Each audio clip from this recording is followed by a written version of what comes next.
Good morning, everyone. For today's conversation, I'm joined by Terrence Johnson, Associate Professor of Religion and Politics in our Department of Government and a Senior Research Fellow at our Berkeley Center for Religion, Peace, and World Affairs. And Terrence is also a part of our Department of African American Studies and our Department of Theology and Religious Studies. So Terrence, it's wonderful to have this opportunity to be with you today. And I'd like to begin by asking you about your work, which is at the intersection of race, religion, and politics. And what can we learn by exploring these ideas together? How does engaging with religion and race shape our understanding of our national identity and our political framework?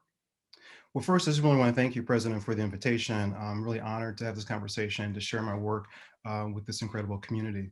Um, you know, I really came into religion and politics in part based on my upbringing in a very small, sort of rural Black Baptist church in Indiana. And I was always sort of curious as to why we were talking about the Exodus narrative within our church and what that meant in terms of both as a story, but also as something that was tied to a place called Israel.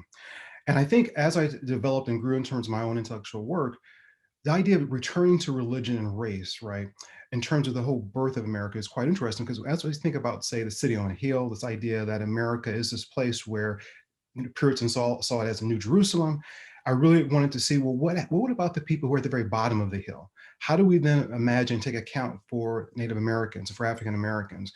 And that sort of story always seemed to be sort of bracketed. Like we talked about Still on the Hill, then we talk about say Native Americans and talked about say African Americans, but never as a sort of holistic story. So part of my work is trying to do is sort of bring together the ways in which religion and politics have overlapped as we've tried to develop this wonderful constitutional democracy and to show how it both sort of hindered progress, but also then sparked sort of new ideas. Oh, thank you. Thank you. Now, you've recently completed a new book, We Testify with Our Lives, How Religion Transformed Radical Thought from Black Power to Black Lives Matter. And it will come out this coming summer. Could you share with us a bit about this project? Yes, sir. So it's really, I wanted to sort of go back and look at the Black Power movement and really try to explore the ways in which Carmichael's utterance of Black Power spoke to a different kind of tradition that's often ignored. Often when we think of Black Power, we think of Black Power as sort of anti-white or Black Power as a kind of inward turn toward nationalism. And what I discovered by going through the archives of the Library of Congress is that people use Black Power as a way, in part, to push against sort of the rhetoric of anti-Blackness. And I saw sort of that trope of Black Power in some ways as an effort to sort of reclaim a kind of sacred notion of Blackness. And then in order to disrupt it, because once he makes that argument around Black Power, then SNCC, the Student Nonviolent Coordinating Committee, and other sort of leftist Black organizations began to think about how do we engage sort of third world politics, how do we engage what's happening in Africa, and then link what's happening to America to sort of the broader kind of global public. And it's interesting is that they got this idea from Malcolm X, but also from a number of Black women, like Ethel Minor, a woman who's rarely known in history books, but who's very key in pushing Malcolm X and Stokely Carmichael to think about racial politics, not simply within the confines of America, but to think about it as sort of a global problem. And then how would that then shift the conversation if we're thinking about race globally and not simply within the white-Black US binary? So I wanted to bring together how that sort of call for Black power linked back to religion, Black religion as a kind of counter-public tradition, counter-public sphere, but then also show how that then developed into a project around human rights activism in the US. Oh, that's fantastic. Thank you. Thank you. Now, another area of focus for you is the relationship between the Black and Jewish communities. And you've worked closely with colleagues in our Center for Jewish Civilization. And you and Professor Jacques Berlinerblau, our Rabbi Harold White Chair in Jewish Civilization, have worked on a new book together, Blacks and Jews, An Introduction to a Dialogue, which will be coming out with Georgetown University Press. Can you share with us some of the key ideas that you explore by studying and teaching this complex history? Sure. You know, when we look at Blacks and Jews in America, we really see a kind of central issue that we often ignore when we talk about politics, right? It's really sort of this long history of the ways in which Christianity and how bad uses of Christianity have played into both creating anti-Blackness, but also into creating anti-Semitism. And so we wanted to sort of explore how might looking at the history of Blacks and Jews, what might it tell us about American democracy in terms of how people come together around racial solidarity, how they come together around sort of public issues, and how they use sort of their differences to sort of expand to the liberal project. And what's interesting is that we really try to debunk the myth that Blacks and Jews are somehow naturally allies. And we really try to show that in part, this relationship is very sort of complicated. We have relationships between elite African Americans and elite Jews who help, say, establish NAACP and the National Urban League. And these are people who are involved in legal rights, working with the Legal Defense Fund, NAACP. Then we also have sort of a different dynamic around many African Americans who are in urban communities, who are working class, who are interacting with American Jews, who are, say, merchants, right? And that creates a very different kind of relationship. And also Black women who are domestic workers and men in Jewish homes. So that's another kind of very complicated relationship. So we try to explore that, right? By looking at sort of literature, we look at music and look through, film to show how these people, how these groups have actually both had a number of disagreements, but then have found areas of interest, right, to coalesce around. And we think that if we explore Blacks and Jews and some of the conflicts, we might be able to sort of tease out ways to think about how to deliberate and how to think about justice in a more robust way. Thank you. Thank you. Now, this semester, you're teaching two courses, each thinking in different ways about ideas of justice and democracy and inequality. What are some of the ideas that you're exploring with your students? Sure. So in my undergraduate course, I'm teaching a course called Racial Liberalism, Law, and Justice. And this is sort of a new project where I'm trying to look at the ways in which we use the Constitution, right, as a kind of sacred text. And I asked, of course, my students, well, what would happen if we sort of pushed against how lay people read the text? Often people say, well, if it's in the Constitution, then this guarantees my right to do X or Y. And I bring in an African-American biblical scholar named Vincent Mumbush to describe something called scripturalization. And I want to argue that often as lay people, we read the Constitution as another form of scripture. And often with scripture, we use it to affirm what we hold very deeply. And then we root ourselves in that commitment. But I want to argue, well, what if we actually read the Constitution as a kind of talking book? Where we're in dialogue with it, where we're using the best resources to think through current situations. And so that's sort of the overarching kind of theoretical theme. And then I want to show how the ways in which we have defined anti-Blackness and whiteness, right, have been not static, but something that we have sort of developed. So we look at early cases around citizenship, around the ways in which the transference of wealth from African Americans to the descendants. And there's one particular couple of early cases in the early 1800s, Bryan versus Walton, 1864, where there's a woman who is phenotypically white, but her accountant knows that she's actually passing. And when she dies, there's a question around whether or not, what do we do with her inheritance? And in fact, the judge decided, well, because she hadn't performed a certain civic duties, voting, right?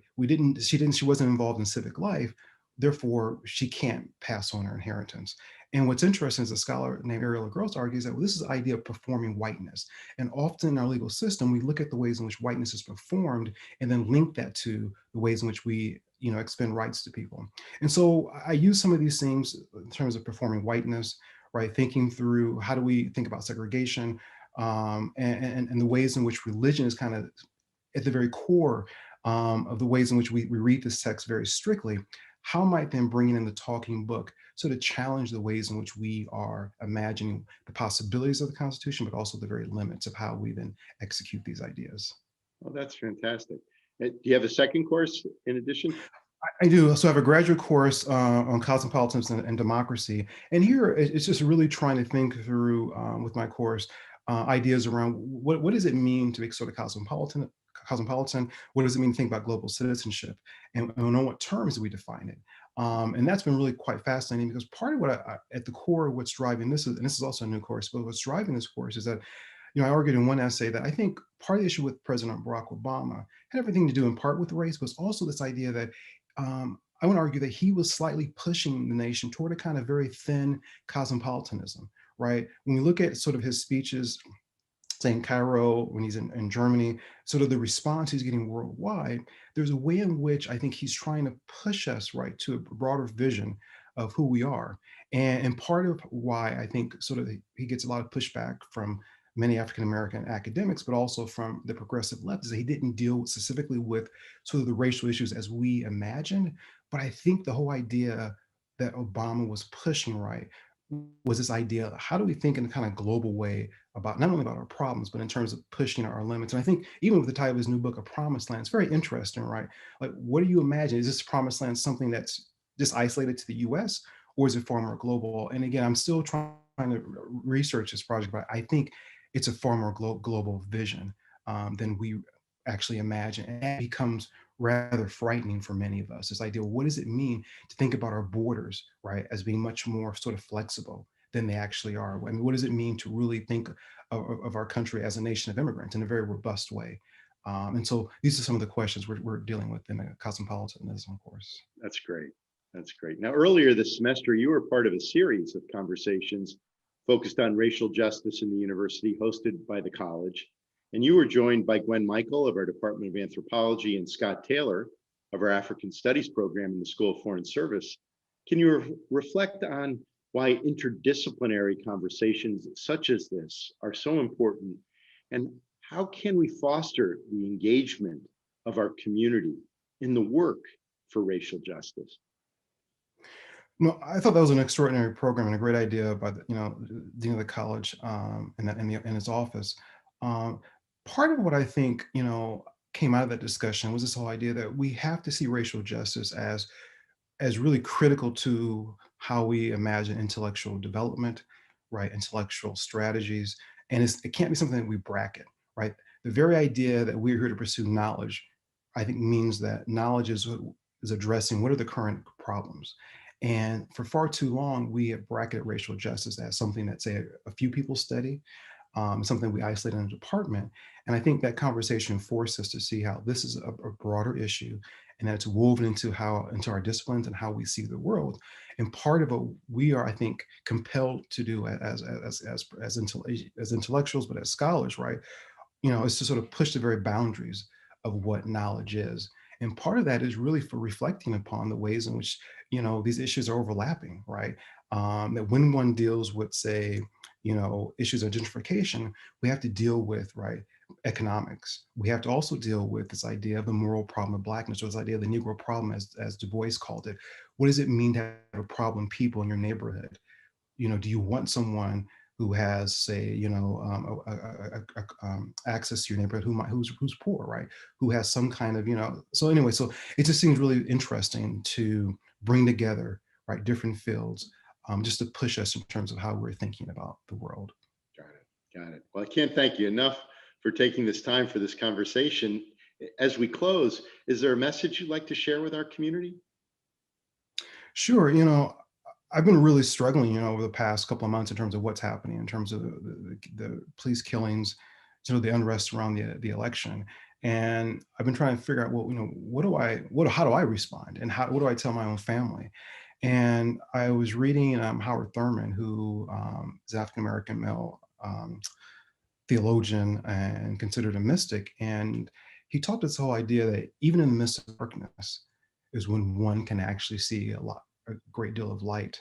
And part of what I've been trying to just tell my family, but also implicitly tell my students, is the idea that this is a moment of great potential, right? Despite sort of the frustration, despite the agony we're feeling, sort of, that we're all locked in, that this is a moment of deep potential. And even though it's so easy to fall prey to just a kind of nihilism, I'm really, hoping and praying not only for myself, but for the community, that we're able to kind of pull out of this in a way that makes us stronger, but also clearer about the very issues that we have to tackle. And so I think this is a moment of great potential, even though this great potential comes with a lot of pain and a lot of literal death. Thank you. Thank you. And again, thanks for taking the time for this conversation and for sharing your insights with us. And I look forward to being with all of you again soon.